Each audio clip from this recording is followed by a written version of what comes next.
বর্ষাকালে কয়টা নৌকা অ্যাক্সিডেন্ট হয়েছে জানেন নাকি? মেশিন কয়টা মেশিন পড়ে গেছে গল্প শুনবে না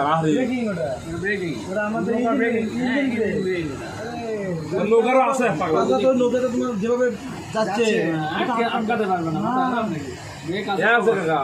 বর্ষাকালে কি নৌকা অ্যাক্সিডেন্ট হয়েছিল কটা মেশিন পড়ছে 6-7টায় নিচে পড়ে গেছিল লোকজন সহকারে লোকজন এই বছরে কিছু হয় নাই। গত বছরে 2 বছর আগে বিজিতে একজন মরে গেছে ওরে অর্থ পরে গেছে 5টায় আর একটা এখনো উদ্ধার হয় না।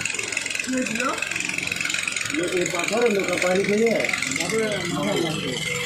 5জন পড়ে গেছিল 5জনের মধ্যে একজন মারা গেছে আর এখনো পাইনি ট্রেন করতে পারেনি অর্থ পাই না আছে একটা মরে গেছে মানুষও আছে একদম মরে গেছে আরগুলো মরে না। পরে গেছে 5টায় ট্রেন তো পাইনি 4টা উদ্ধার হয়েছে মানে দুপুরে